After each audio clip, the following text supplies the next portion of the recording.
Blog Talk Radio.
shaka radiyo iteme mwumve radiyo iteme ni radiyo yacu ni radiyo yanyu radiyo iteme ihuriro ryacu abaharanira ibyiza by'abanyarwanda.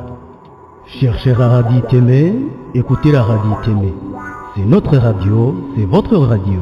La radio iteme, c'est le centre, la source, le moteur, la solution de tout ce qui veut le bien-être des Rwandais.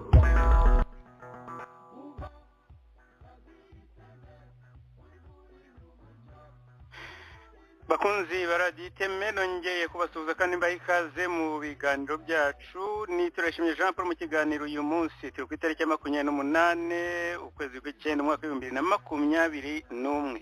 Ikiganiro rero cyacu kuri mugoroba kiba gitangiye, ikiganiro kiri muri ibi bice bigufi ariko bikurikira by'ingenzi. Ni alerte ku Burundi. Murabyibuka ko minsi yashize nababwiye ko nzatanga ikiganiro cy'i Burundi kujyanye n'uriya mutekano muke, nirinze kugira icyo mbikoraho, aho nabasezeraniye ko radiyo iteme izakora itohoza ku bijyanye ni umutekano muke utangiye kugaragara muri iyi minsi mu gihugu cy'u Burundi. Mu zindi nkuru nazo zijyanye n'umutekano turaza kurebera hamwe impamvu leta ya Uganda, sinzi impamvu mbyise kurebera hamwe, ndaza kuvuga kuri leta ya Uganda kufata icyemezo, aho yafashe icyemezo, ndashaka kuvuga yenda UPDF yafashe icyemezo cyo kongera umubare w'ingabo ku mupaka w'u Rwanda. Ibi ni ibintu byacicikanaga mu makuru yo muri Uganda mu minsi birishize, ariko igishekeje cyangwa se gitangaje cyangwa se namwe icyo muruze kuvanamo nuko buri muntu wabajijwe impamvu yo kongera uwo mubare, buri wese yagiye atanga impamvu zitandukanye n'izo undi yatanze. Genda bya biturutse na location bariho, ariko ni ibintu byo benshi bibajije impamvu kuki niba hafashe icyemezo cyo kongera umubare abantu bari kuri uwo mupaka bavuga impamvu zitandukanye ku kongerwa kw'izo ngabo. Ese ubundi dukeneye gushaka n'impamvu mu gihe Kagame buri munsi bari mu mvugo cyangwa yivuga avuga ko ngo ashaka kugira ngo ashaka biriya avuga ngo guhungabanya umutekano w'Ubuganda ariko abikoresheje mu yindi mvugo. Hari impamvu zindi dukwiriye kwiga dushaka nubwo Uganda badashobora kubivuga, ariko ukuri ko turakuzi, tuzi n'impamvu barimo bakora ibyo bagomba gukora. Hari inkuru ibabaje ariko inasekeje. Mwumvise Gaposho, umucuruzi mu Rwanda, umunyemari mu Rwanda, wafunzwe bavuga ko imbwa ze ngo zariye abantu. Imbwa za Gaposho zariye abantu.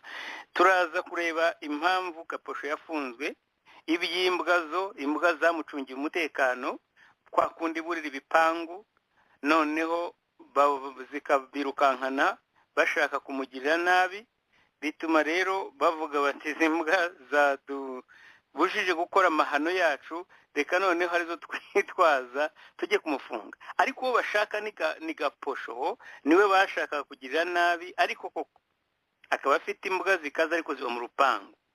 Ntabwo zasagariye abantu bari hanze y'urupangu, ntabwo zagiye mu muhanda ngo zirukanye zigende ziryagagura abantu.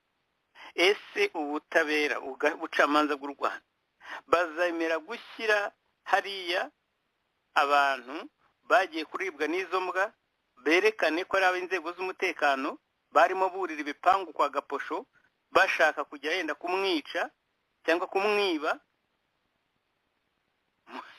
mu buryo butemewe? Imbwa zakoze akazi kazo.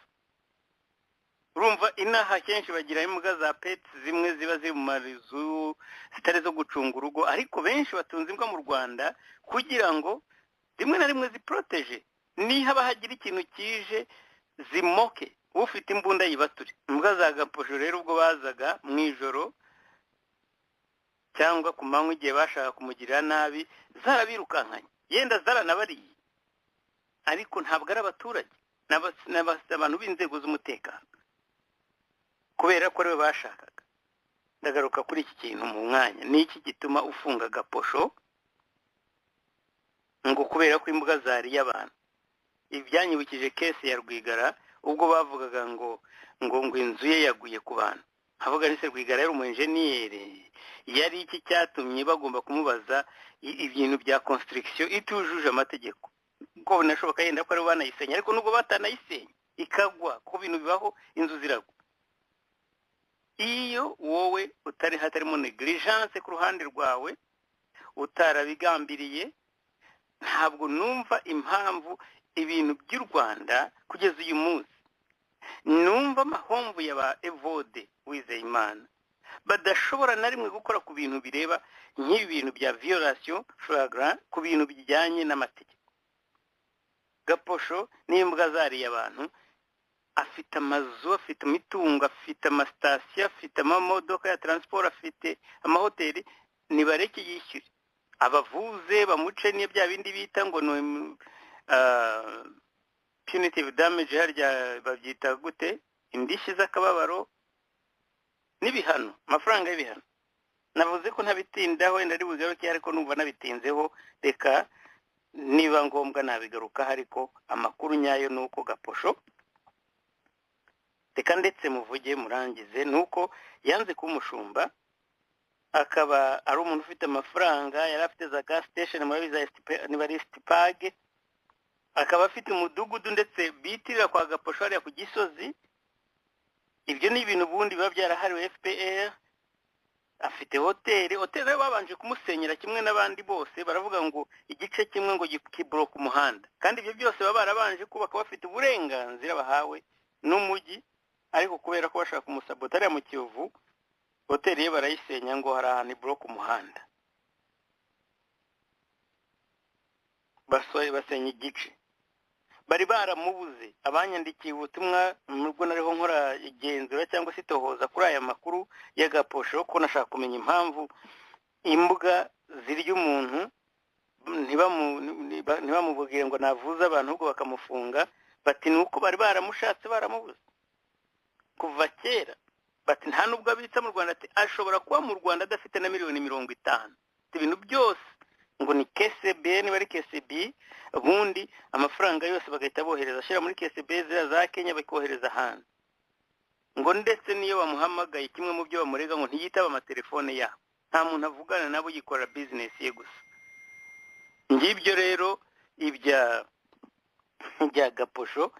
Gaposho rero bakaba bari nyine urumva bari bagiye kurira urugo rwe, ntabwo ari abaturage abo bantu bavuga, ni maneko yaba imbwa zirukankanye, bamwe bagenda bakubita imitwe hasi, abandi bakizwa n'amaguru, baravuga bati ni hahandi n'ubundi nawe turamufunga.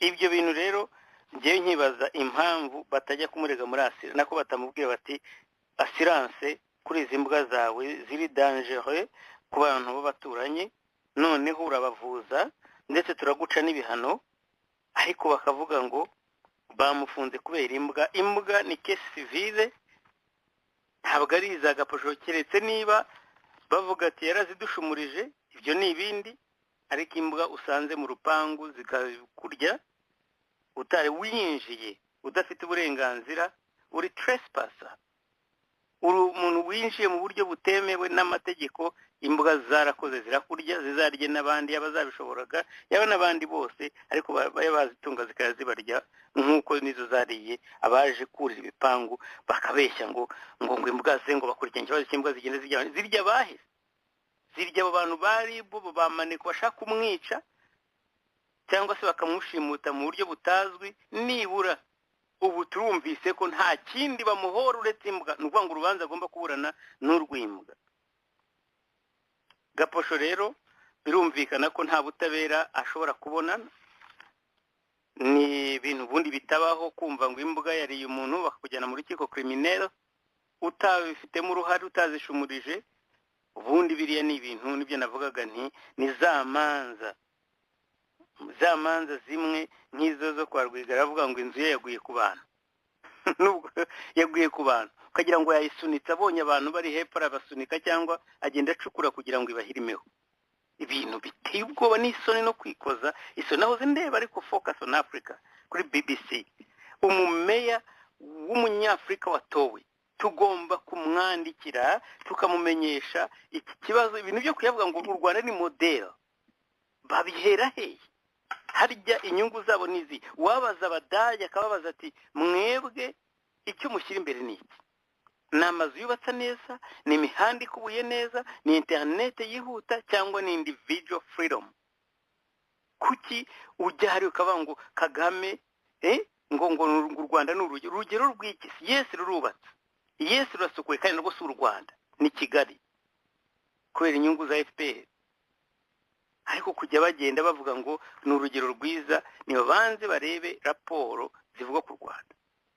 Ariko kubera ko bagira bagafatwa neza, bakagira protocol, bakajya mu mahoteli meza, bakajya bakerekwa ingagi aho bagomba kujya naho batagomba kujya, nabo ubwo bakaba discipline ntibahage.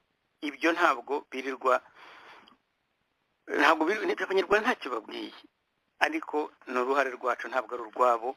Gusa natwe tuzajya dukora uruhare rwacu. Ibyo by'ubutabera bashingiye ku bya Rusesabagina, bagashingira kuri ibi bya Rwigara, bagashingira ku bya Gaposho. Nk'ibi bintu nta hantu biba, bakumirwa, nta hantu biba ibintu nk'ibi ngibi, birababaje. Posho rero nubwo afunzwe, ariko kaye birumvikana ko atari we wenyine. Gusa amafaranga ye niyo babuze. Afite hoteli ngo yise Stipag, mufite za Gisenye, aracyafite n'uwo mudugudu mwitirirwa. Ubwo icyo bashakaga bagiye kumutera ubwoba, yenda nagira amahirwe ntibazamutera urw'ingusho, ariko ubukana bw'ubwicanyi buri muri cya gihugu buteye ubwoba. Ndaza kugaruka ku nkuru nyamukuru yacu mu kanya, ariko mbere y'uko njya mu bindi, munyemerere ngaruke kuri iyi nkuru y'Ubugande. Mbere y'uko ngaruka kuri alerte y'u Burundi, alerte y'u Burundi ndayigarukaho mu kanya kuko nayo twarabivuze ko harimo ukuboko kwa Kigali ariko tutashatse kuvanga tutaramenya amakuru nyayo, ikibazo gituma igihugu kiriho gitanga ukuboko kugira ngo baganira, igihugu gitanga ukuboko kugira ngo bumvikane, ubona perezida arimo avuga ati nta kibazo twaganira tukarenga amasinde dufitanye, undi we akaba aribwo agira kuraje yo gutangira gutegura uburyo bwo kumuhitana. Ni ngo akundi nyine uvuga uti ujya kwica ubukombe ngo ikimasa ngo aracyagaza. Nibyo Kagame arimo akorera perezida Evariste. Ni mukanya rero muri iki kiganiro reka mbanze mumbabarire kumwita kumukoresha izina rimwe kandi rya first name, ubu ntabwo ari appropriate. Reka nze mbanze ngaruke ku kibazo cya Uganda, hariya ndahagaruka mu kanya. Hari ntabwo ari amakuru nakozeho itohoza, ni amakuru jyewe ubwanjye nasomye nk'uko abandi bose bashobora kuyasoma, aho bavugaga ko ngo Uganda yongeye gushyira ngo full time deployment ngo kuri border hamwe n'u Rwanda. Kambabarire ngo full time deployment kuri border y'u Rwanda, ariko nkuko nababwiye ntabwo ibyo nta gishyashya kirimo. Ariko bavugaga ko ngo u Rwanda ngo nako Uganda yongereye umutekano ku mupaka, ngo ariko ngo ikitumye ngo babishyiraho ngo ni ukubera ko hariho illegal immigrants. Murazi ko imipaka yafunzwe, ariko baravuga ngo hari abimukira batemewe n'abanyuze mu nzira zitemewe n'amategeko, ariko bakavuga ngo harimo n'inka bagenda bambutsa ngo zizanywe n'abanyarwanda. Gusa ndashaka kugaruka kuri ni article ndende ntari ngomba kunyisoma yose. Ndashaka kugaruka kuri interview zakoreshejwe bamwe mu bayobozi bari hariya, bavuze bati basobanura impamvu abasirikare biyongere, ngo nubwo hari uwo mugambi wo kubabuza cyangwa se uko u Rwanda rwabuje kwambuka, ariko ngo bakomeje kuza mu Rwanda muri Uganda ku bwinshi, ngo nyuma kandi y'iki cyorezo cya COVID. Ngo ariko nabwo Uganda bwakoze akazi bushoboye, nako bwakoze ibishoboka byose kugira ngo abanyarwanda be gukomeza kwambuka mu Rwanda mu buryo butemewe n'amategeko. Uwitwa Godfrey Nyakahuma akaba ari umukomiseri wa district ya Kabare. Urumva hariya ni kuri hafi nyine Kabare, ni ku mupaka wa za Gatuna. Yavuze ko impamvu bashyizeho ingabo nyinshi ndetse n'abapolisi ngo ni ukubera abanyarwanda barimo kujya binjira bazanye inka. Ngo ntiyavuze, ariko bamubajije niba hari umubare w'inka zimaze kwinjira ntabwo yashoboye kuvuga. Akavuga ati ni mu rwego rw'umutekano, ati kuko izo nka zabo zishobora kuba zakwanduza inka zacu, ngo ibintu byo indwara zo mu kanwa ndetse n'izo mu birenge byonyine. Urumva ko baravuga ko izo nka zivuye mu Rwanda zishobora kuba, ariko ndabizi ko nabyo nababwiye ko ntabwo nemera ko ari inka, kuko izo nka se ziza kangahe cyangwa se zishobora gutuma umupaka wose bawuzaho abasirikare. Ariko ngo bavuze ko batashaka no kongera kugurisha abanyarwanda waragi, kuko ngo bituma ngo zibakangurira cyangwa se bibareshya gukomeza kuza muri Uganda. Undi witwa Henry Kisembo, uwo akaba ari umupolisi uri ukuriye icyo bita FFU cyangwa se Field Force Unit. We aravuga ati bagenda ati hari ubwumvikano hagati y'abanyarwanda n'abanya-Uganda, none bo muri Kabare bakazajya ngo bakajya bumvikana uburyo bagurishanya inka hagati yabo, bakanazibaga mbere y'uko bazijyana ahandi. Ariko Ruben Mutabazi we nawe akaba ari security officer, bakavuga ko ngo COVID ngo niyo ngo barabanga bafite ikibazo cyo ko ngo barimo bazana za COVID nyinshi cyane. Witwa Moses Enyo nawe akaba ari umufisiye ushinzwe Gatuna Border police station, bakavuga ko ngo Bagande n'Abanyarwanda cyangwa se Abagande babahisha mu nzu, Abagande baproteje Abanyarwanda bakabahisha mu nzu ngo ku bintu bijyanye no gukora za transactions za businesses. Humva rero ntabwo ibyo barimo kuvuga byose bifite bose nta numwe uzanura. Umwe aravuga covid, undi akavuga trade, abandi bakavuga izo nka zizanye indwara. Ikintu cyangombwa gusa kirimo nuko bavuze ko barizuminze full time deployment, uvuga ngo hari abasirikare kuri uwo mupaka. Ubwo ibindi ntabwo nanjye mfite amakuru bitari ibyo nasomye, ibyo gusa nuko ari development. Natekereza ko nkamwe bakunzi baradiyo iteme kwiriye kubyumva kandi mukamenya kugira ngo yenda ubutaha tuzabihereho ni turamuka dukomeje gukura kuri aya makuru cyangwa hari ikindi kintu kirenze ibyo twavuze cyagaragaye.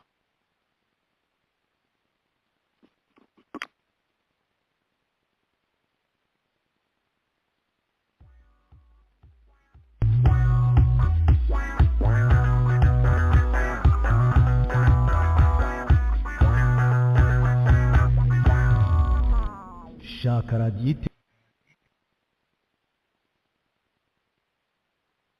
barira. Ndagira rero ngo noneho tuve kuri iki kibazo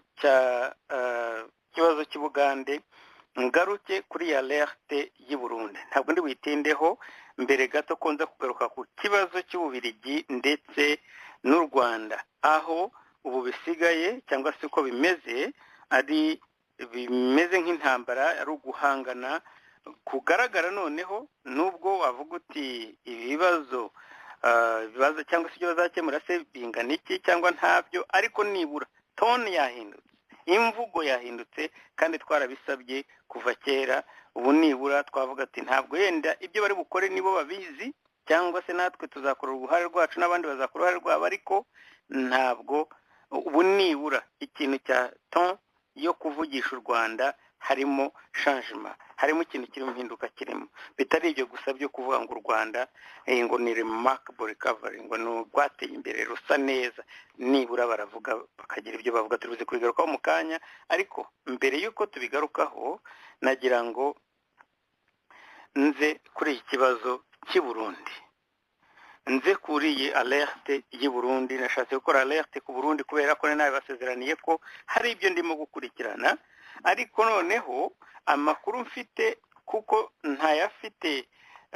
ntafite yose uko nyifuza, ndaza kubanyuramo mu ncamake ariko ikiganiro nzakigarukaho. Mbere ariko yuko njya kuri iri tohoza, nagira ngo mbabwire ko i Burundi mu kanya nta n'amasaha 3 ashize cyangwa 4 hamaze guterwa grenade, baba bamaze kubara abantu bagera kuri 6 bamaze gupfa. Amafoto turayafite nubwo numva tutari buze kuyashyira kuri YouTube kuko ari graphic agaragaza uko abantu bari baba imibiri yabo iri mu muhanda, ibintu bisa nabi cyane. Gusa amafoto muri buze kubona kuri YouTube ntabwo ari amafoto y'uyu munsi, n'aya za grenade ziriya zaterwaga mu gihe cya kera, kuko atarimo yerekana abantu, imibiri y'abantu. Ariko amafoto y'imibiri y'abantu turayafite, nuko gusa tutashatse kuyashyira kuri YouTube kubera ko ari graphic. Ariko ibyo ni iby'uyu munsi muri aka kanya, nta nubwo harashira n'amasaha 6 bibaye. Ayo magrenade rero araturuka hehe, araterwa n'iki, cyangwa se kuki yatangiye ubu ngubu? Hari ikintu cyiswe Vision 2023 2023, ni kode yakoreshejwe cyangwa irimo gukoreshwa na Kigali nabo ishaka gukoresha kugiye kwihisha inyuma kugira ngo ijye kuvanaho ubutegetsi bwa Ndayishimiye Evariste. Ni Vision 2023, nongere mbisubiremo kuba tabyumvise, ni kode nshyashya igamije guhera muri ukwezi turimo gukomeza igihe cyose, ariko bitagomba kurenza 2023 Perezida w'u Burundi ataravaho cyangwa ngo aganire ngo n'abamurwanya. Iyi 2023 bihishemo yacuriwe i Kigali, noneho ihabwa iryo zina ariko bayidegiza cyangwa se abantu ukuntu structure zayo zimeze ntabwo ari opposition gusa, ni uburyo habayemo infiltration, gucengera, noneho babarire gucengera kugira ngo plan yabo izabe simusiga ndetse itazasubira inyuma. Bamwe mu baktere barimo turaza kubagarukaho, ariko by'umwihariko Kigali niyo ibiri inyuma. Murabizi ko yabigerageje nibikunde, ariko ubu noneho ikaba ariyo mpamvu yasaga n'iyakora gusubiza ikirenge inyuma, irangije teguriye gahunda ya Vision 2023 aho iriho ishaka noneho kugira ngo igende systematiquement na kugeza ubwo President Ndayishimiye Swat avuyeho bamwishe, ndetse bakaba bashobora no kubanza kumuroga bibaye na ngombwa muri iyi mihuro hamwe na Kagame. Bitaba ibyo ariko nuko ngo aramutse, kubera ko nawe ari umusirikare, yikingiye bihagije, ariko igihugu cye ngo gahunda no kugira non-governable, abazi igifaransa yenda mwambwira niba ari ingouvernable cyangwa se bese ko kidashobora gutegekwa kubera amagrenade, akavuyo, inzara, umutekano muke, abaturage birukanka batinya no kujya kurema amasoko. Gahunda rero y'iyo Vision 2023 harimo iyo gutera amagrenade, instabilité muri rusange mu mujyi wa Bujumbura mu by'umwihariko, ariko n'ahandi. Abantu babirimo n'abakomando, bamwe bavuga ko infiltration cyangwa se recruitment zikimara gukorwa bahise baba muri bamwe bagomba kujya baza bataha muri baje bitwa ko ari impunzi zitahutse. N'abantu bari well trained, batojwe neza cyane igihe gihagije cyane. Bamwe batojwe za Nasho, abandi Gishari, abandi batorezwa igako, ariko bakeya ari abayobozi, ariko abandi benshi bagiye batorezwa muri ibyo bice bya Nasho n'Agashora ndetse n'ibindi bigo, hamwe hari ibigo by'ibanga. Inzira banyuramo zimwe cyangwa se bagiye banyuramo, route bakoresha, banyura Goma, Bukavu, bakinjira mu Uvira, abo ngabo noneho bakazatungukira mu Gatumba. Abandi ni muri Tanzania, bakanyura muri Kigoma, bakinjizwa ngo ahitwa Makamba, ngo aho kandi akaba ari hamwe bavuga ko umukuru wa CNDD-FDD akomoka. Iyo umuhanda wa Tanzania ariko coordination ikabikorerwa kuri ambasade y'u Rwanda muri Tanzania, akaba ariho bagenda bakora iyo gahunda, bakajya za Kigoma babambutsa babajabura nk'uko babivuga. Muri uyu mugambi kandi barashaka gukoresha za covers zirimo abapasteri, zirimo abantu bakora za ONG, abantu bakorera abantu batagaragara nk'abanyapolitiki. Uzabona benshi batangiye gufungura amadini y'inzaduka mu Burundi, bamwe batangire kuba bagira abayoboke, baririmbe rwose ibikoresho bidasanzwe. Ntabwo murabizi ko ntabwo ndwanya iyobokamana, ariko ndiho ndasoma amakuru cyangwa se ndiho ndababwira amakuru nk'uko nayakiriye. Gusa ni alerte ku Burundi, kuko ibingibi ni plan ya Kigali kandi isa naho yaje yanfoldinga. Nari nabibabwiye, nabibateguje ko ikibazo cy'u Burundi ndiho ndigikurikirana, kandi ko amakuru arimo aragenda agaragara, na amakuru yizewe yuko umugambi ari muremure cyane. Muri iyi minsi rero hakazavuka amadini y'inzaduka, ndetse yenda n'abasanzwe bahari bashobora kwemera ku bikoresho, bakazakoreshwa nka covers tuma abantu bashobora gukora imirimo yabo nta kabuza. Impamvu tuvuga ibintu ni uko Kigali ntabwo ushaka izindi mbaraga za Kigali, ntabwo ushaka ko Kigali irenga imbaraga ifite mu Rwanda ukayiha n'u Burundi, kandi niyo nzira Kagame arimo gushaka, kandi arayikora mu by'ukuri abifashijwemo n'abarundi ubwabo. Kuko jewe nari nabanje kunezerwa nuko President Evariste Ndayishimiye ari umusirikare, nkabona ko azasobanukirwa n'aya maguye ya Kagame. Ariko urabona kare akantu kanyamuneza berekana turabavandimwe tugira gute, ibyo bintu n'amayeri yo gutuma bashobora gukora akazi kabo neza. Bashoboga bati dushobora kuganira, muganira iki? Kumva ngo bagira batya bakavuga bati twafasha abantu bari bagiye guteza umutekano muke mu Burundi, bari mu mashyamba ya za Kibira, twababagaruriye, bakajya kwifotoza bakerekana, bakaberekana ngo kubera ko bagiye guteza umutekano muke. Ninde wavuga wari ugiye guteza umutekano muke kurenza abo Kigali icumbikiye mu mujyi wa Kigali? Ninde? Niba uvuga ngo bari protege na HCR, ninde uri protege kurenza bari Kigali, bariya barimo n'abajenerali ndetse niyo mbare? Urumva hindu umucamanza ngo niyo mbare ndamushinja, ariko kora iyo comparison, iyo ugereranye uvuga uti niba koko murushaka gutanga abagizi ba nabi cyangwa se abantu bahungabanyije umutekano w'u Burundi, urafata abo bantu ba kaporari uvanye mu kibira, kuki tutavuga uti aba ngaba baratumwa, ubatuma kuki we mutamuvuga? Ubona ko iyo hari neza yo guhanahana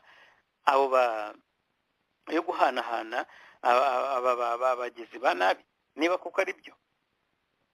Jewe ndagira ngo murebe Kigali, mwitonde cyane, murebe iyi gahunda, iyi vision bise 2023. Ntabwo kuganira ari bibi, ariko mumenye uri inyuma yabyo. Kuganira n'abarundi ntabwo ari bibi, ntabwo mukeneye kubanza guterana amagrenade kugira ngo muganire. Murebe umuntu uri mubasunika, impamvu bagomba kuganira n'uburyo bazaganira. Benshi bazatangira gufatwa muri no minsi bavuga, bakora za confession, muvuge muti Jean Paul yarera bivuze.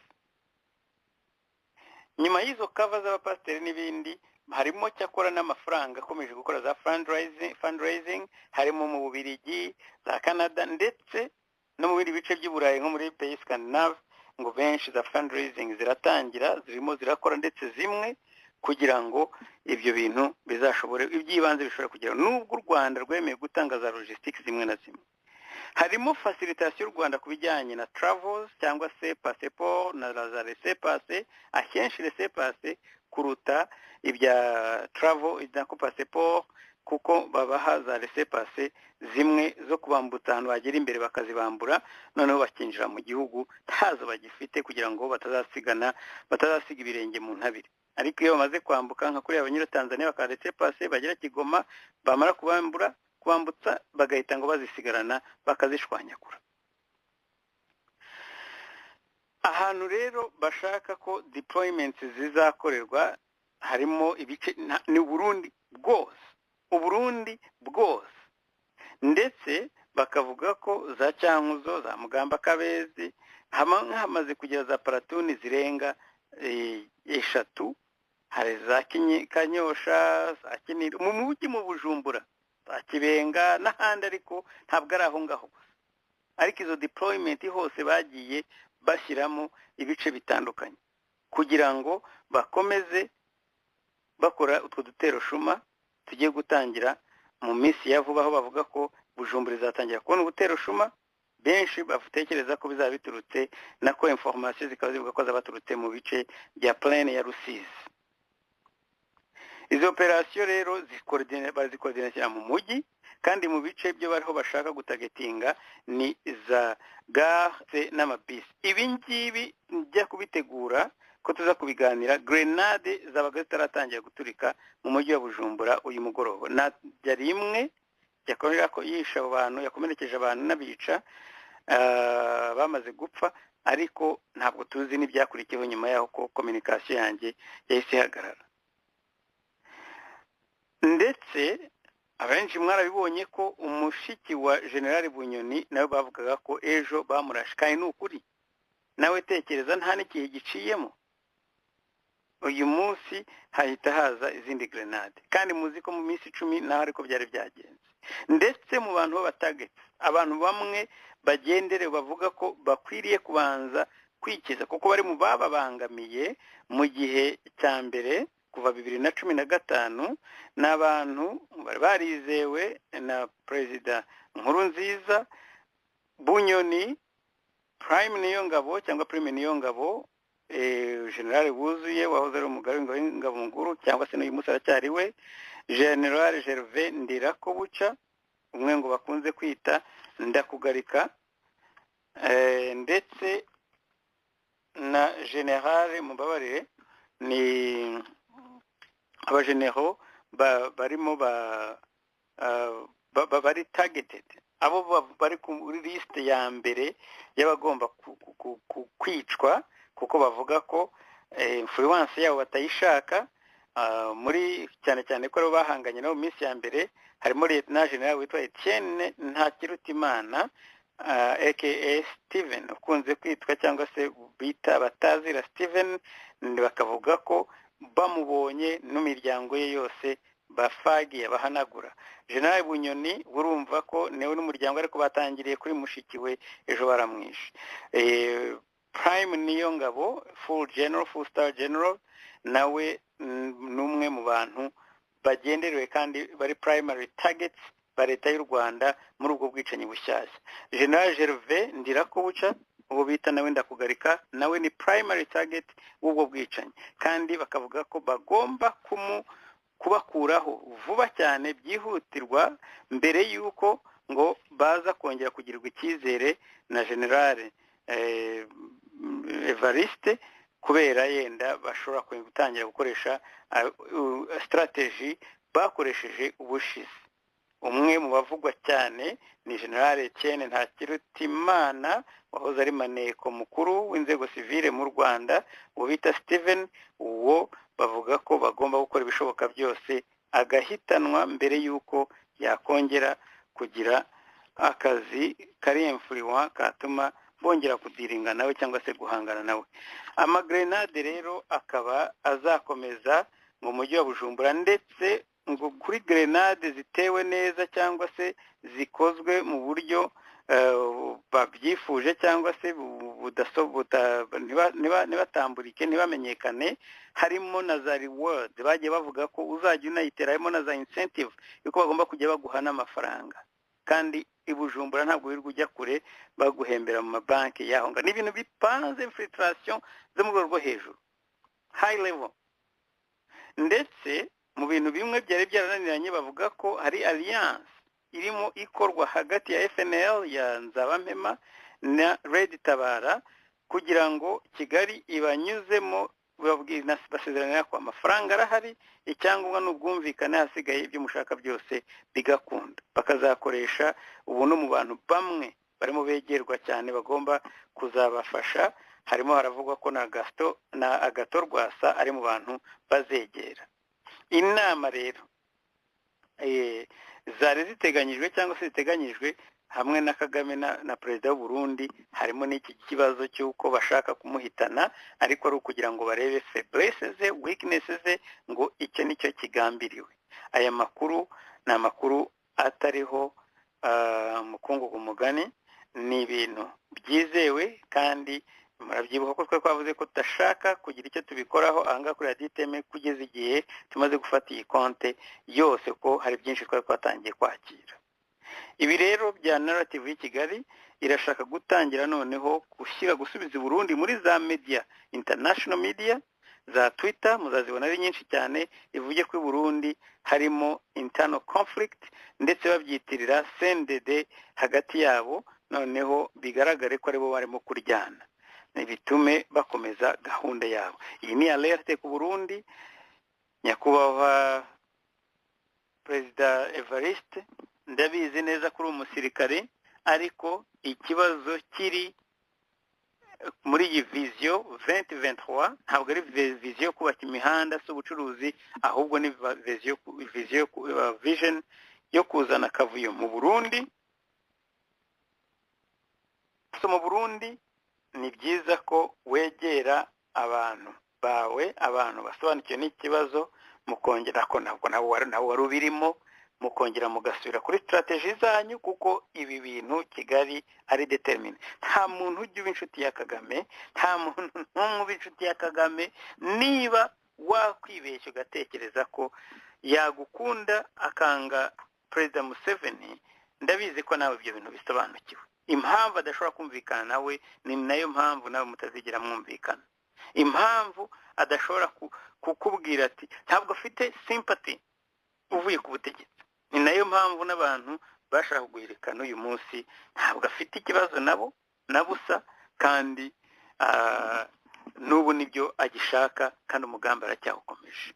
Ndagira ngo iyi nkuru y'u Burundi ya alerte twariho dushaka gutanga aya makuru, kubera ko nongere mbisubiremo, ntabwo Burundi, ntabwo ndi umurundi, ariko dushaka amahoro mu karere. Icyo ni kimwe. Icya kabiri, ntabwo dushaka ukundi kuboko kwa gatatu kwa Kagame mu Burundi. mu mwirinde ntaho yigeze azana amahoro ntiyayazanye no muri Kongo yagiye inshuro nyinshi uretse ubwicanyi yishe abaperezida baho mwimwigemurira ubu buryo bwo kudiringa na Kagame ni ukumusiga muri isolation muri isolation nicyo cyonyine gishobora kumushobora cyonyine tari ibyo kubana nawe keretse wemeye ko agutegeka banyarwandakazi rero reka ngaruke mu kanya ku kibazo cy'Ububirigi n'u Rwanda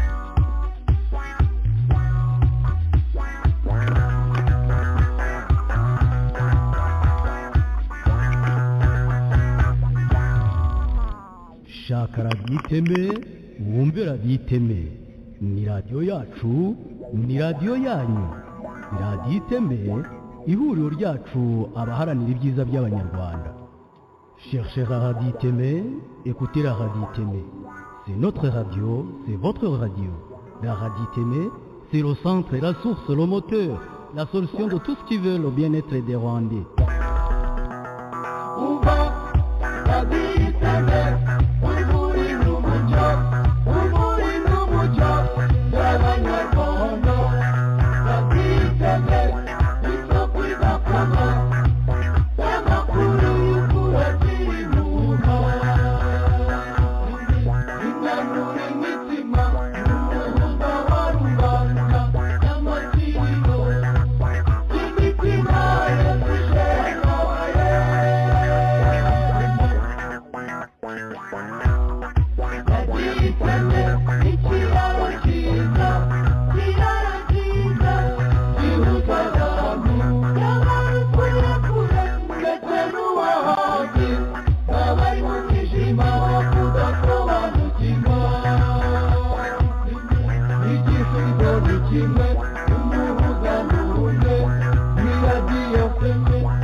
Radio Iteme, le pouvoir de la parole.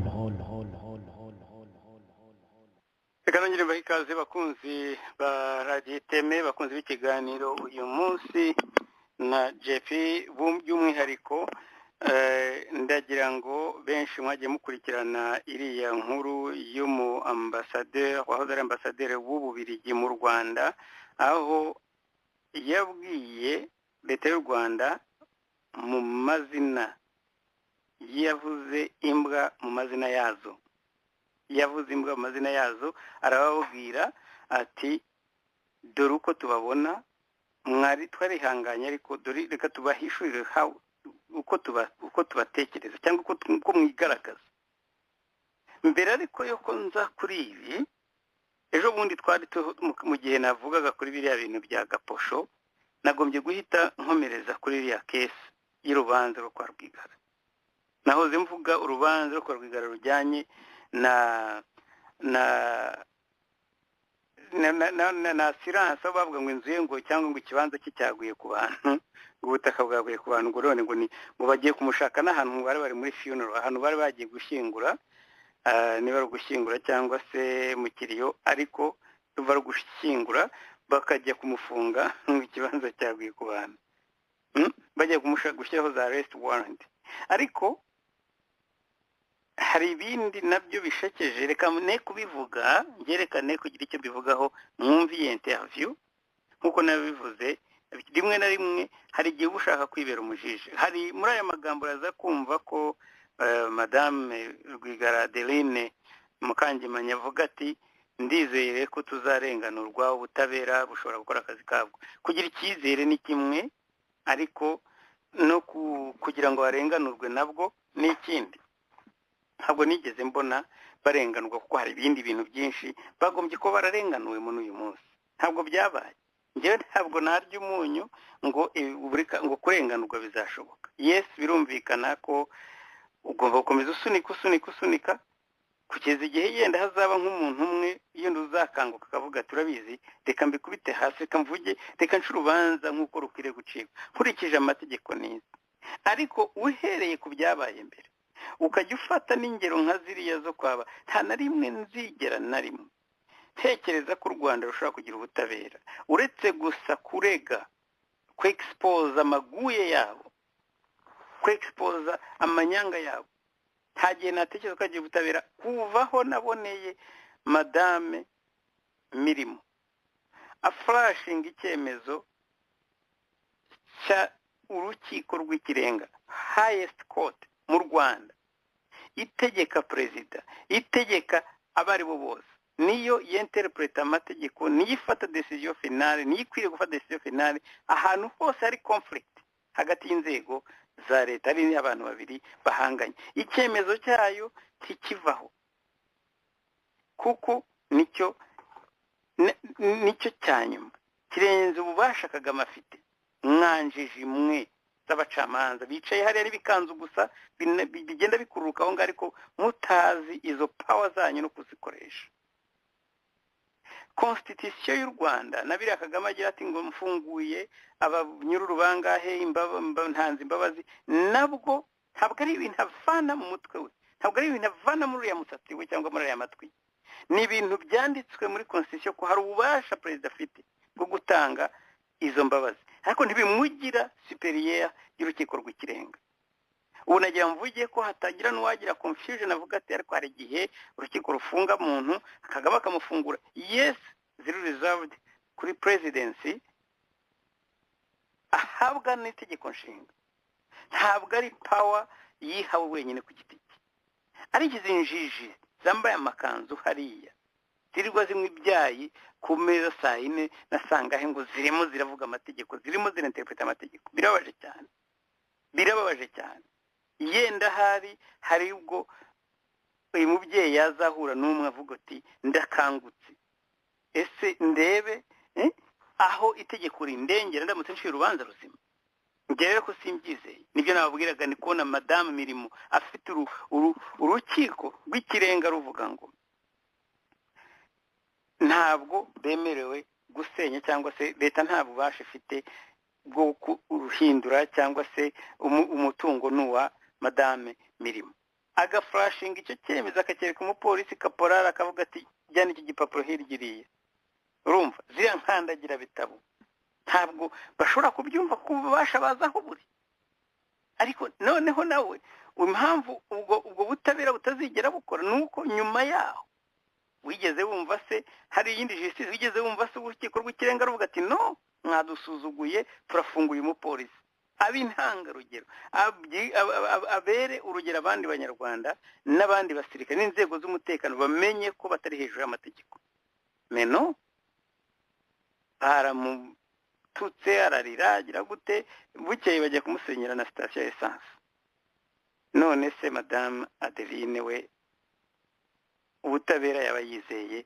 icyizere yaba afite yaba agishingiye kuki reka twumve muri aka interview kagufi Ishema TV ya Cyuma Hassan Dieudonné yagiranye na madame Adeline cyangwa se mu mbabarire gatoya cyangwa se ntabwo ari interview ahubwo ni commentaire harimo n'amajwi na commentaire za madame Rwigara Adeline ko tugomba kuringanurwa genda ryizeye kuko nta cyaha dufite nta mwenda dufite n'umwe nta mwenda dufite nk'uko nabivuze ntawo dufitiye banki ntawo dufitiye leta ntawo dufitiye igihugu ntabwo tuwemera turazifite zose bibaye na ngombwa nuko hari bitashoboka ko muzigaragaza twazibaha tubeshya ntibishoboka impapuro twahawe na Koje Bank Ishema TV imboni ya rubanda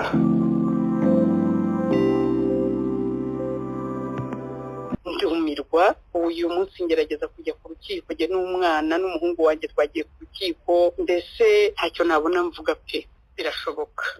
Birashoboka kuko ubucamanza kame mu burakora, birashoboka bikoze mu mucyo mukuri babishatse, twarenganurwa rwose kuko tugomba kurenganurwa genda byizeye kuko nta cyaha dufite, nta mwenda dufite n'umwe, nta mwenda dufite nk'uko nabivuze, ntawo dufitiye banki, ntawo dufitiye leta, ntawo dufitiye igihugu, ntabwo tuwemera. Turazifite zose, bibaye na ngombwa nuko hari bitashoboka ko muzigaragaza twazibaha, tubeshya ntibishoboka. Impapuro twahawe na koje banki kuko ubu nicyo kirego turiho, nirwo rubanza dufite hari rwose, kaza ko nta mwenda tuyifitiye cyane rwose. Ibyo ntabwo ndabitekereza kuko ndatekereza ko kameme batazayigurisha.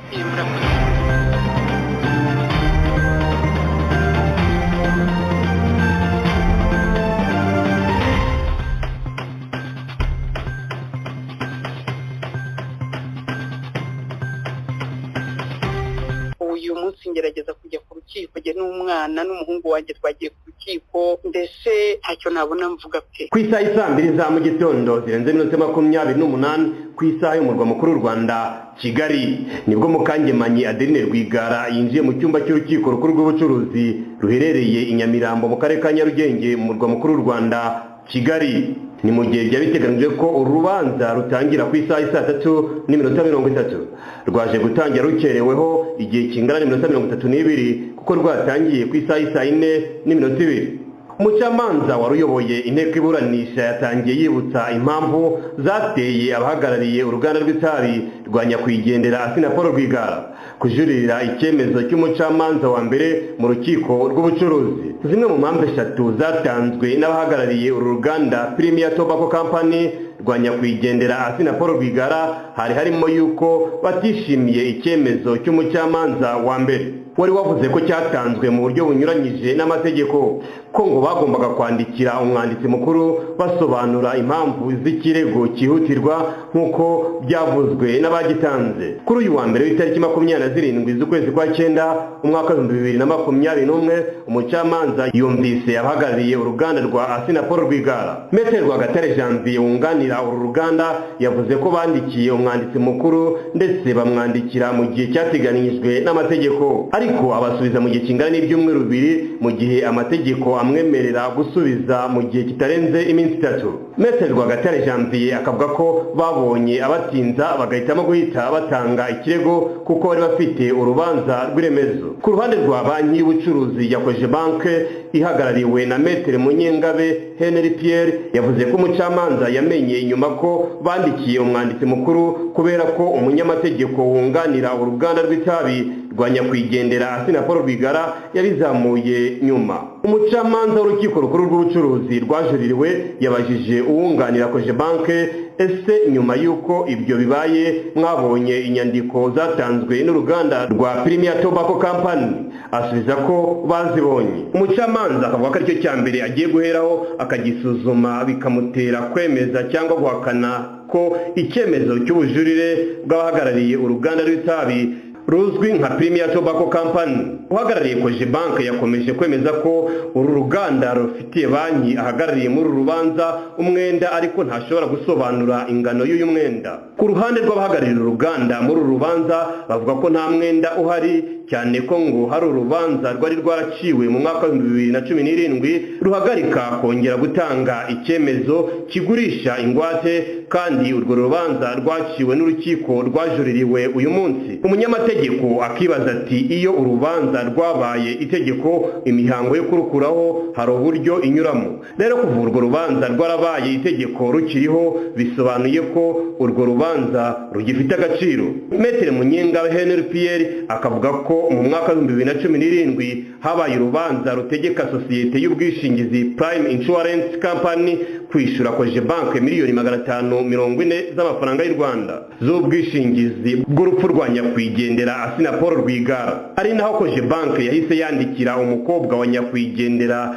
Adeline Shima Rwigara ibaruwa ivuga ko nta mwenda usigaye. Hongeye kuzamuka urundi rubanza rwiswe urw'akarengane aho Prime Insurance yahise itanga ikirego ivuga ko yarenganijwe isaba Cogebanque kwishura miliyoni 349 z'amafaranga y'u Rwanda. Ibintu byumvikanisha ko umwenda wa mbere wagumyemo dukurikije uko yabisobanuriye urukiko. Akavuga ko PTC dakwiye kwitwaza ko nta mwenda ifite nubwo itazi umwenda wayo igomba kwishura, akemeza ko ibi bitagomba guhagarikisha icyamunara cy'inyubako ya hoteli y'umuryango wa nyakwigendera Assinapol Rwigara iherereye mu Kiyovu cy'abakire mu murwa mukuru w'u Rwanda Kigali. Uru rubanza rurimo kuba mu gihe byari biteganyijwe ko icyamunara kigurisha uyu mutungo wa Rwigara cyari kuba ku wa gatanu w'itariki 24 z'ukwezi kwa 9 uyu mwaka w'2021. Iyi hoteli wayishyize ku isoko akaba yarayihaye agaciro ka miliyaridi 1 na miliyoni 84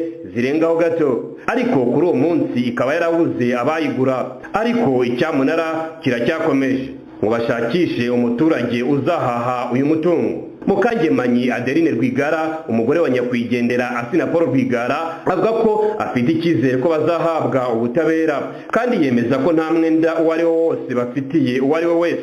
Ndumirwa uyu munsi ngerageza kujya ku rukiko jye n'umwana n'umuhungu wanjye twagiye ku rukiko, ndetse ntacyo nabona mvuga pe.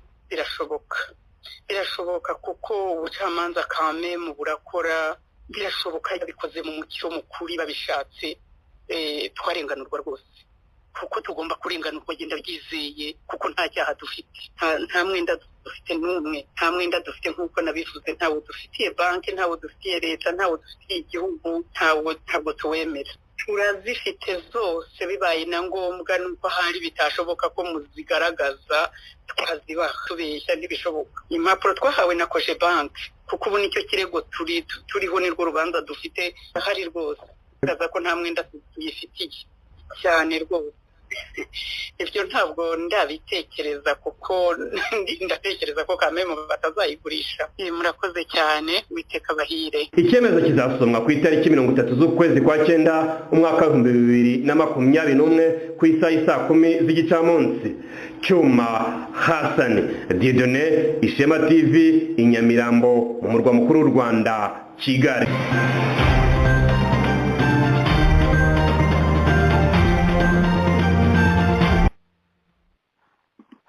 Rakoze Cyuma Hassan Dieudonné wa hatubereye cyangwa se utagenda bitumvikana nkaho wagira ngo yaraduhakarariye, ariko wahabaye bigatuma amakuru tuyamenye. Gusa ntabwo ndi bugaruke kuri isesengura ry'uru rubanza nkuko nabivugaga, jye nta butabera nizera mu Rwanda. Nzi ko ababucamanza nibasanga biri mu nyungu zabo banga negative publicity bazabikora, ariko ubukene buri mu gihugu.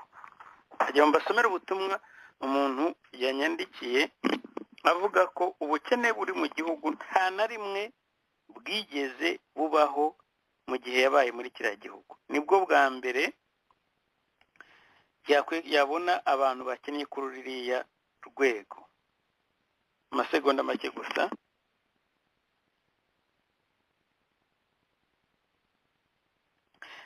Ndagira ngo avuga ko ubukene mu Rwanda biri ku rwego rutigeze rubaho, ntabwo byigeze binabaho mu mateka y'iki gihugu.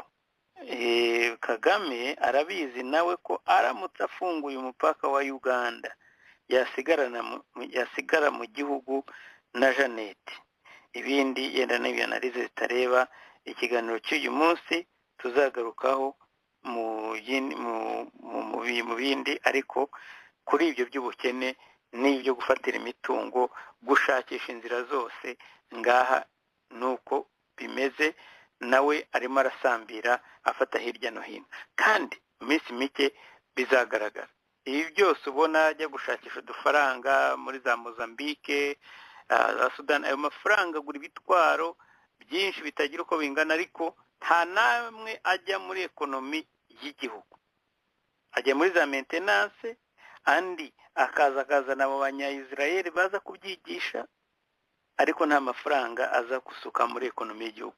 Niyo mpamvu abacuruzi bikorera ku giti cyabo nabo bakomeje kwamburwa iyo mitungo kubera yuko babizi neza ko nta misoro ubundi hari mu gihugu. Urumva nk'ubu Gaposho bavugaga ko imisoro yose ijya mu Rwanda nako ijya hanze y'u Rwanda, nako amafaranga menshi yajya hanze y'u Rwanda.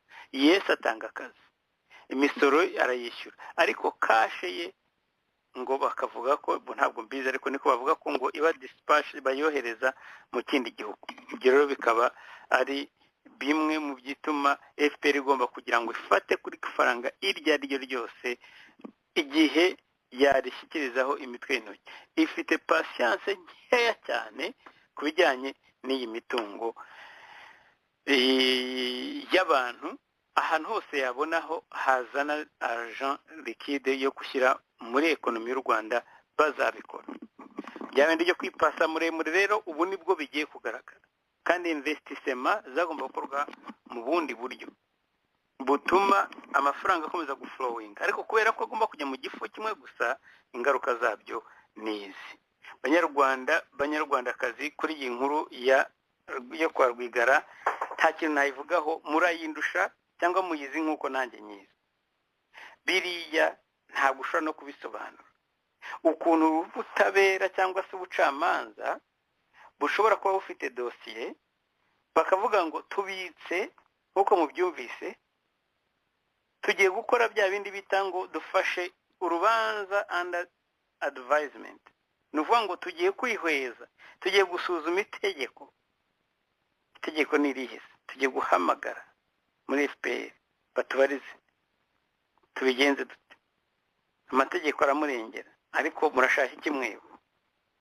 Ntushobora gufata urubanza ngo urujyane under advisement ngo urubike mu gihe uzi neza yuko bariya bandi bashobora gukomezanya na cyamunara. Sinzi ko umuroya wa Rwigara yenda anyumva cyangwa se azanyumva, cyangwa se yenda bamwumva anyumva akazamubwira. Harimo ikintu ahandi baba byitwa injunction, bavuga bati okay, urubanza rurahari, cyamunara zirahari,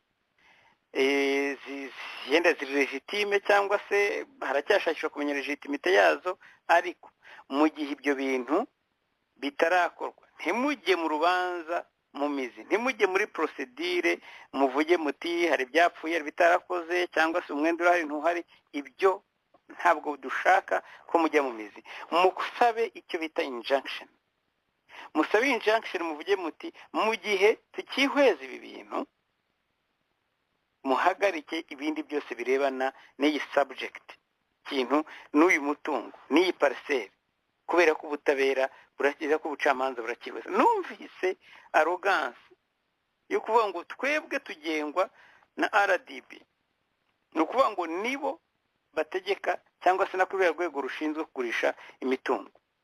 Ntabwo twahagarika cyamunara cyese dufite icyemezo cy'umucamanza, ça c'est vrai, ariko ni iki gituma umucamanza atatanga injunction akavuga ati okay, nta mwanya dufite wo kuverifia buri kintu cyose kivuye mu mizi, tumenye bufite ibimenyetso bizima n'ibitari byo cyangwa se bifate supporting itegeko n'ibitari supporting.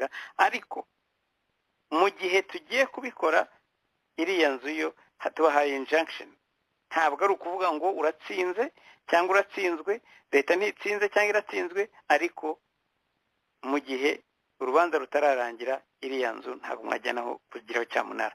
Kushyiraho abantu ngo baze kwisuzuma bayigure bayirambagize mu gihe bazi ko ubutabera bukiriho, ubucamanza bukiriho bwihaza cya kibazo, byo ubwabyo leta y'u Rwanda no kwihenera ubwayo irishitira ni vraiment ni ukwiteza isoni, ni ukugenda kunyara ku muhanda, ni ukwihagarika kwituma ku muhanda. Biriya ni ikintu kibi cyane.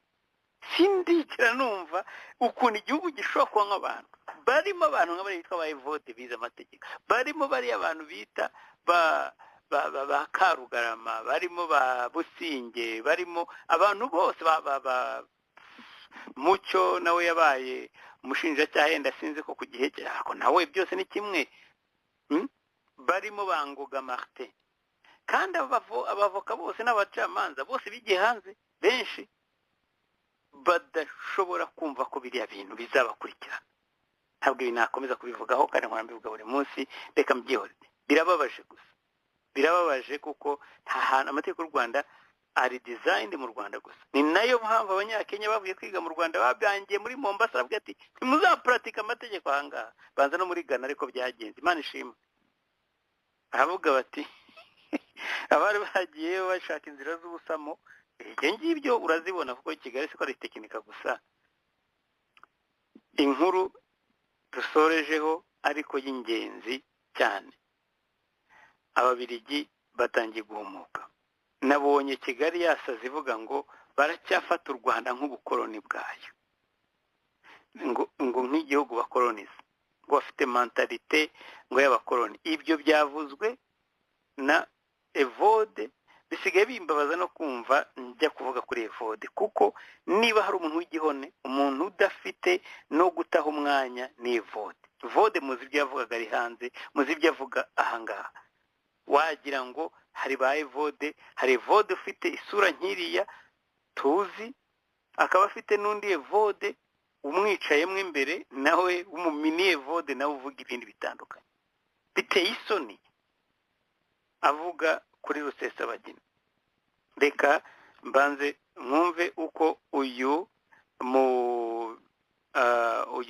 Mubirigi wazara ambasaderi mu Rwanda yavuze, yaraje ku kibazo cya Rusesabagina. Mwibuke yuko na Premier Minister w'Ubirigi nawe yari amaze kuvuga statement itaranejeje u Rwanda, bituma basubika inama bari bafite. Ariko ngiye mbona ari imikino, Ababiligi baravuze yes, reka turebe icyo bazakora. Ariko reka twumve iyi statement y'uyu mu Ambasaderi Johan Swenen wari uhagarariye Ububirigi mu Rwanda kuva mu 1990 kugeza mu 1994, aranenga imyitwarire y'ubutegetsi bw'u Rwanda yo kudashaka kuganira ku kibazo cya Paul Rusesabagina. Ambasaderi Swenen abihera ku isubikwa gitaraganya inama yagombaga guhuriza abaminisitiri b'ububanyi n'amahanga b'ibihugu byombi i New York. Mugenzi wacu Temistoke Mutijima aratugezaho ibindi kuri iyi nkuru. Mu nyandiko y'isesengura, icyo umunyapolitiki agarukaho ni uko ikatirwa rya Paul Rusesabagina ufite ubwenegihugu bw'Ububirigi hamwe n'ibyo minisitiri w'ububanyi n'amahanga w'Ububirigi Madame Sophie Wilmès yarivuzeho ko ataha ubutabera buboneye byakuriye umwuka mubi mu mibanire ya Kigali na Buruseli. Icyakora Bwana Swinen agasanga ibyo Madame Wilmès yakoze n'ibyo yatangaje ku rubanza byari byemewe n'amategeko kandi bifite ishingiro. Mu nyandiko ye, Swinen avuga ko ari ngombwa ko ibihugu bibiri bisanzwe bifitanye imibanire myiza bigirana ibiganiro mu gihe hari ukunyuranya mu bitekerezo mushobora gushyira mu kaga iyo mibanire yabyo. Ku bwa Ambasaderi Swinen, ibyo minisitiri w'intebe wungirije w'Ububirigi icyarimwe na minisitiri w'ububanyi n'amahanga yatangaje ku rubanza rwa Rusesabagina ni inkurikirane y'impungenge diplomasi y'Ububirigi itahwemye kugaragaza kuva ku itabwa muri yombi ritavugwaho rumwe rya Rusesabagina ashimuswe yewe no mu rubanza. Uyu akavuga ko mu rubanza uburenganzira bw'ubwunganizi butubahirijwe kandi umuburanyi akaba atarabonye ubutabera buboneye. Iseswa ry'inama ryatangajwe n'ubutegetsi bwa Kigali butanga impamvu ku bwa Bwana Swinen ibabaje y'agasuzuguro Ububirigi ngo bwaba bushaka kugaragariza u Rwanda umufatanyabikorwa wabwo. Gusa uyu mudiplomate agasanga yaba imyitwarire y'ubutegetsi bw'u Rwanda cyangwa se imvugo bwakoresheje nta mwanya bifite mu mibanire isanzwe, na cyane cyane mu gihe hari amahitamo yo guhurira ku meza y'ibiganiro bituje mu rwego rwo gusobanura neza aho buri umwe ahagaze no kwirinda ko havuka ibindi bibazo. Akavuga ko ubusanzwe muri diplomasi ibiganiro binyuze mu kuri no mu bwubahane bishobora gukoreshwa nk'umuti uboneye mu gihe hari ikibazo.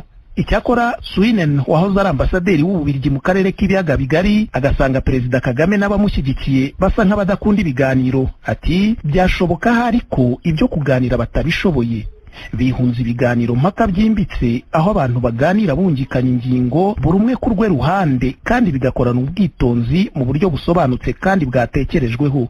Bwana Swinen muri iyi nyandiko ye avuga ko akenshi na kenshi hari aho biba ngombwa kwihanganira imyitwarire igaragaza intege nke mu bwenge no mu burere nk'agasuzuguro n'ubwirasi, kwiyemera no kwirata, gutukana no gushinjanya, ibinyoma cyangwa se inkuru z'ibice zituzuye. Uyu akavuga ko abahanga mu gushishoza badakunda imvugo zikarishye.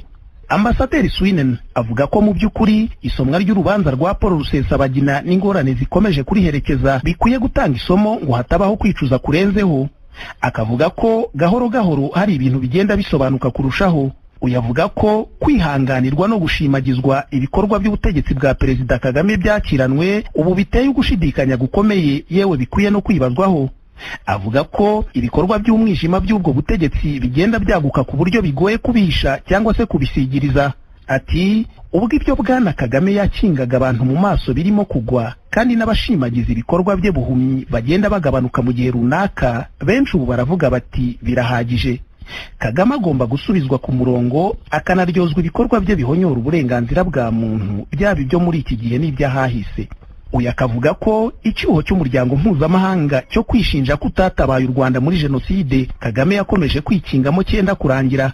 Ambasaderi Swinen avuga ko bidashimishije ndetse ari urucantege ku bategetsi b'abanyapolitiki b'Ababiligi bizeye ndetse bagakorana ubwitonzi yewe bakifatanya n'u Rwanda naho byagaragaraga ko ibintu bitifashe neza muri icyo gihugu, kuba biturwa imyitwarire ikojeje isoni y'umuyobozi w'icyo gihugu cy'inshuti ndetse n'agasuzuguro.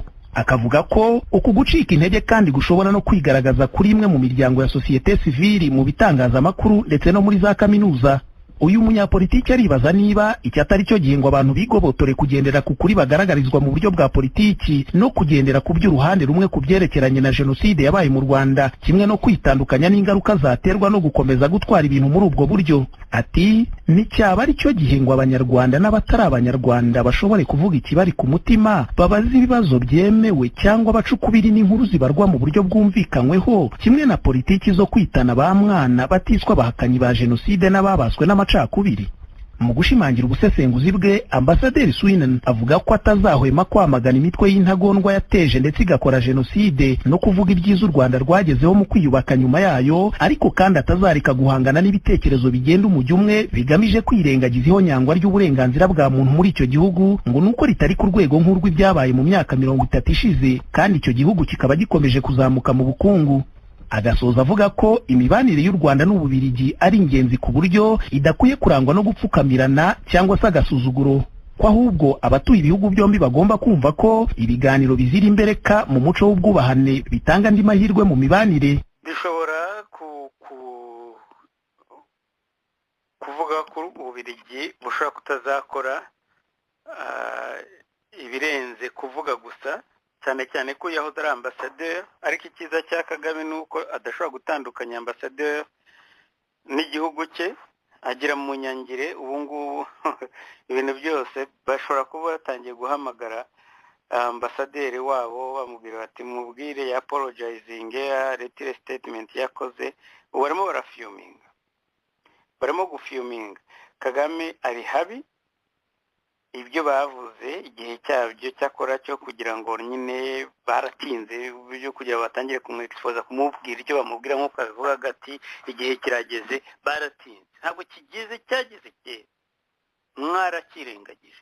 Cyakora kubera ko babakubise amase mu maso, kubera pasiporo yanyu y'Ububiligi mutigeze proteja, n'uyu munsi bakabereka ko ntacyo muvuze hejuru y'imiliyoni n'amamiliyoni mutanga mu gihugu cy'u Rwanda ngo nayo kwimprovinga mu butabera, muri droit de l'homme cyangwa muri rule of law.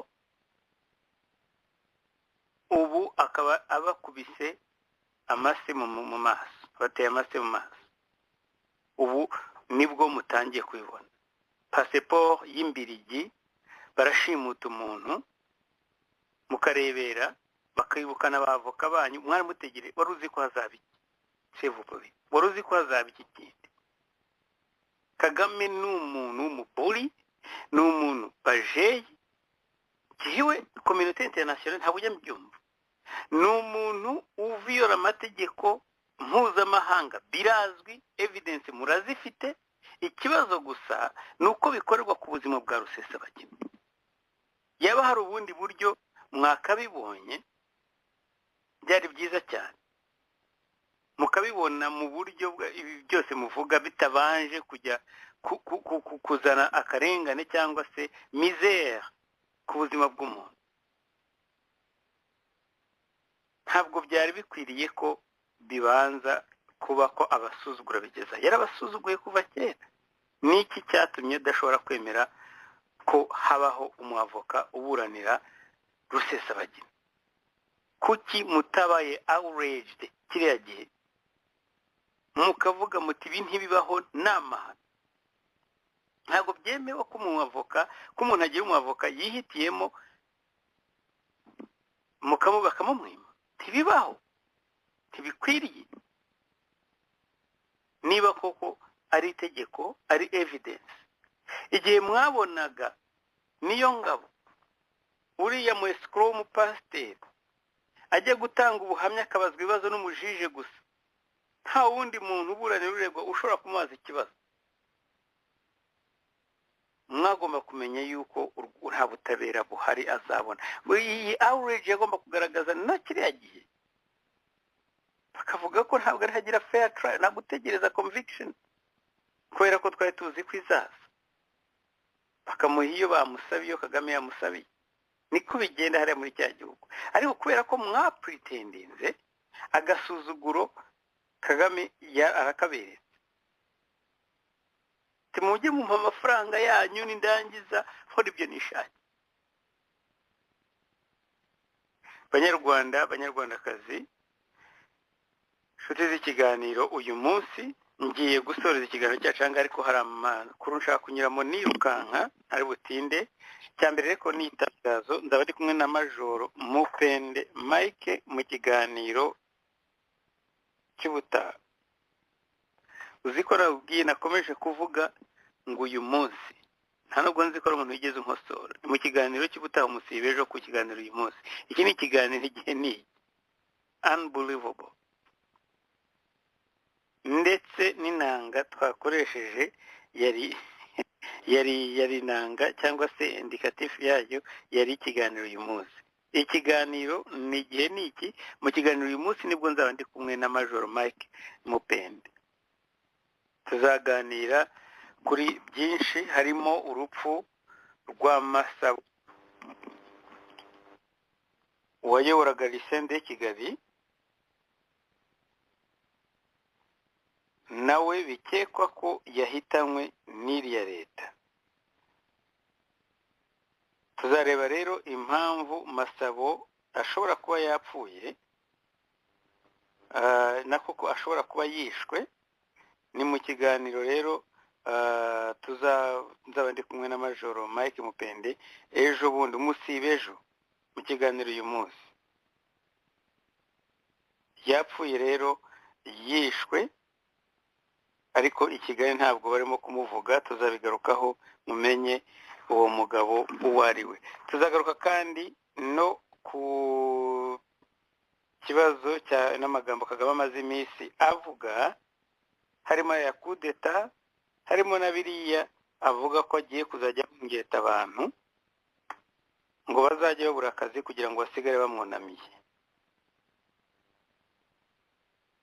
n'ibindi. Harimo ko ari ku itariki ya mbere Nyakanga hazaba harimo n'ikibazo cy'uko inkotanyi zateye zifite ko zagurishije, ariko hakaba deception total.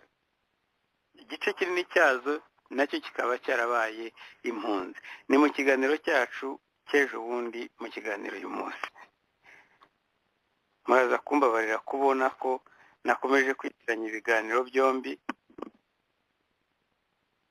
ariko mu kiganiro uyu munsi nibwo nzaba ndi kumwe na Major Mike Mupende. Mbere ariko ko njya mbasezeraho cyangwa se ko dutandukana, harimo iyo nkuru nababwiye witwa Gihone ngo ni Evode Uwizeyimana, yavuga ngo iyo ubonye ikihebe mu gihuru ngo uragitwika. Uwo ni Evode Uwizeyimana yavuga kuri Rusesabagina, ariwe wagenda akavuga ngo ubu begera uradufata nk'aho bakidukoronisha. Ngibyo rero iby'abantu nk'abo nibo Kagame ashaka. Niba ashaka ko bamubera abavugizi, aribo bajya hanze bakamurwanirira. Birababaje cyane. Banyarwandakazi rero, inshuti z'ikiganiro igihe ni iki, reka dutandukane, ahasigaye tuzongere guhura mu kiganiro igihe uyu munsi cyo kuwa kane. Gusa ikiganiro rwatubyaye ejo makuru ya nyuma mfite nuko kitazabaho. Urwatubyaye ejo ntabwo gihari kubera impamvu za schedule zitahuye kubagitegura. Ubwo rero muzamenyeshwa ikindi gihe kizasubira, ariko ndumva kuwa gatatu w'icyumweru gitaha kizasubira kuri gahunda nk'uko bisanzwe. Mugire rero ibihe byiza, muraraharyana aho muri hose, abandi mugire umunsi mwiza. Mwari kumwe na Jean Paul mu kiganiro igihe ni iki, naho ubutaha.